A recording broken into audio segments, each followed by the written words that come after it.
समस्त को नमस्कार। सबू गणमाध्यम प्रतिनिधि को स्वागत जनाऊँगी। विशेषकर राज्य सरकार डिम पिटुंट जे वर्ष एक उपलब्धि अनेक, किंतु राज्यवासी कौन उपलब्धि ताकू ए वर्ष भितर देखि सारी। एबे आमे जिबा जाजपुर पुलिस भूमिका को नहीं मु आगुरी आरुआ घटना भी कही जे जाजपुर पुलिस उपरे मोर भरोसा नहीं। एबे आमे कथा बा जाजपुर पुलिस दोमुआ नीति, महिला पुलिस मध्य थाना रे असुरक्षित। राज्य रे आज महिला हो छात्री हो आज असुरक्षित। गोपालपुर हो, बालेश्वर हो, बरंगारू, जाजपुर पर्यंत सबुटी आमर तो भरोसा नहीं।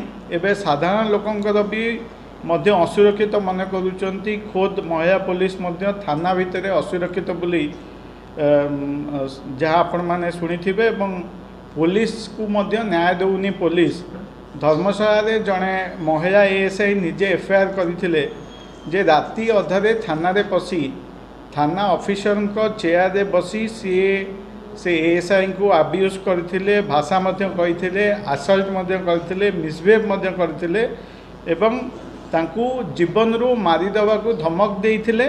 एवं से महिला ऑफिसर जनक थाना रे निजे सुरक्षित नुहे एवं मेंटली हारासमेंट होउचंदी बोली मध्य कहिचंती।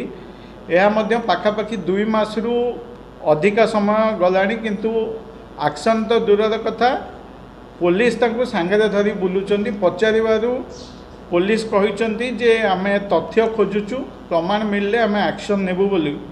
किंतु आईन रो दुईटी बाट केमिति हैला। धर्मशाला थाना रे जदि निज महिला ऑफिसर एफआईआर को विश्वास करूनांती ताले बरचणा थाना रे अलगा केमिति हैला। गतकाली विलंबित राति रे बरचणा पुलिस आमर जने समर्थक को बिना तथ्य प्रमाण रे राति अधारे उठे नहीं एवं कहिले आमे जहाँ करूचु जाजपुर एसपी का निर्देश रे एवं ता पुणी मिछ केस रे जेउथिरे ता ना मध्य एफआईआर रे नथिला। एवं जदि सेई जाजपुर एसपी धर्मशाला रे गोटे नियम करिसेनी बरचणा पई आ गोटे नियम केमिति हैला। तेणु मोर मोहन सरकार को प्रश्न जे जाजपुर पुलिस कहा साहस रे बा कहा निर्देश रे आईन को अलग अलग बटरे नेउचंती। सरकार के चाप रे ना धर्मशाला खणी माफिया पैसा रे एमती करुचंती। शेष में एतिकी कहबी जोटी पुलिस तार निज महिला ऑफिसर को सुरक्षा दे पारुनी, जोटी थाना भितर खणी माफिया माने गाड़ी छड़े नेउचंती, सेठी धर्मशालावासी केते सुरक्षित सेटा आपण माने देखुथिबे। पुलिस उपर जनतार भरोसा तुटुची।